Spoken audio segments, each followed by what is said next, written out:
Hi. I'm very unqualified to be doing this. Welcome to another episode of Books Out of Context. Lavender, but it might have turned out simply amused, because she looked more offended than ever as the fat lady swung shut behind them.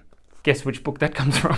So, today, I found out something a while back. I found out something a while back that's really, really interesting, and I thought you might like to know. The Earth is very big. It's bigger than this.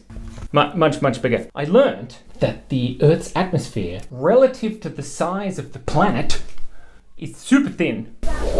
Unlike myself. Apparently it's about 60 miles. 60 miles? That's miles. And 60 of him. So just imagine 60 miles. I accidentally drew him a hat. Just imagine 60 miles. So let's ask 60 miles. So that's 96 kilometers. So not that much. KMs. Kilometers. 96 kilometers. We used to have one of those things that you plug into your car that tells you where to go before iPhones were a thing, and Google Maps. And it used to say kilometers. So it would be saying, like, in 4 kilometers. It was fantastic. If you think about it, but not too hard. 60 miles is 90 something kilometers, what is it? 96. 96 and a half kilometers, roughly. How thick is the Earth? Okay, so total thickness, the atmosphere. So, I don't do maths. The atmosphere, let's draw a little cloud. So that's the atmosphere. And remember Miles? He was 60 years old. No, there were 60 of him. 60 miles or 96.5 kilometers. So the atmosphere is that big. But the actual Earth thickness, what's the other word for thickness? Diameter is, according to my very quick Googling, 6,401.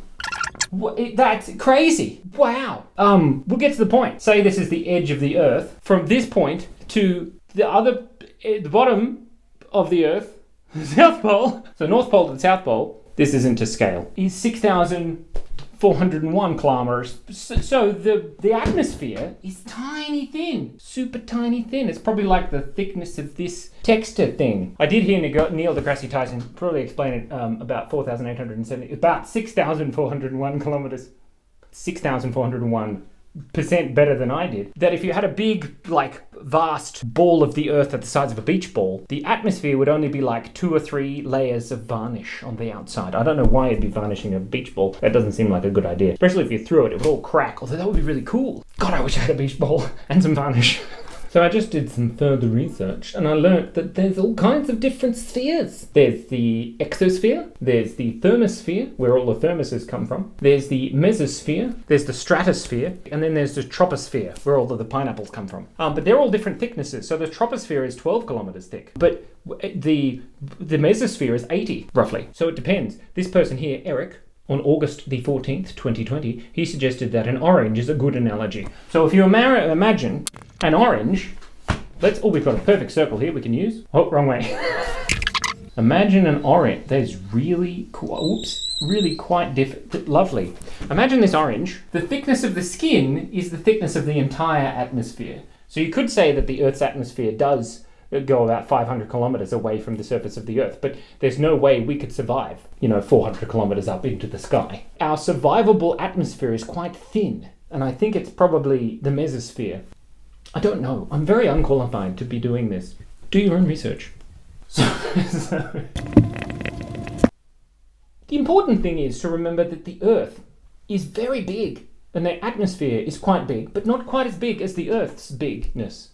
So we've got to look after it, man. It's exciting. Are all the new viewers gone yet? Oh, also, we'd like to... It's staying there. I thought it was going to fall. Get out of the shot, Earth. Earth needs some... There's Australia, and there's Tasmania on the wrong side of Australia. Here's the North Pole and the South Pole. So we'd like to welcome Billie Eilish's very famous cousin, Millie Eyelash. Best pun ever. I read it and I thought, oh my God, Millie Eilish, she subscribed to me. And she did. Not Billie. She's a different person who's very famous on the Earth. Probably not so famous on Mars. Although, the other cool fact is that Mars is entirely populated by robots, and that's cool. Would you stop that? And for our bonus... And for our bonus content today, we're going to talk about a very topical and totally non-current... Thanos, like that guy? You know that guy? The bald guy? That's him. Shh, he has lines on his chin. From the Avengers, he lives in the Thanosphere. He lives in the Thanosphere. That's where all the Thanoses come from. Thanosphere. Where? Just here.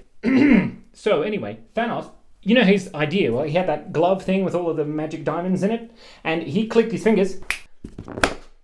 What he could have done is, instead of killing half the people, there's a hamburger. What he could have done is he could have just clicked his fingers and made twice as much food. Because he was worried that there wasn't enough resources for everyone, but he could have just doubled everything with his magic glove diamond hand. Of course, obviously he would have had vegetarian options as well, because you want to keep everyone involved. Could have just doubled the number of hamburgers in the world, and that would be a very strange experience, especially if you had a part-time job at McDonald's. So we've avenged that problem. It would have made a much better film, especially if they gave out free cheeseburgers to everybody. But thank you very much for watching, and welcome to Millie. Also, stay cool, be curious. I'll get the end tag correct one day.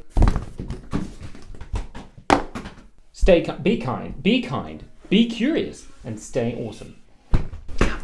And instead of murdering everyone, just double the food. Be responsible with your portion sizes.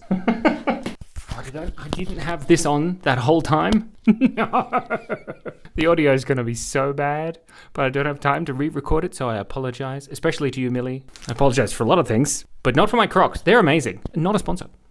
At least you can apparate, though, said Ron tensely. You'll have no trouble come July.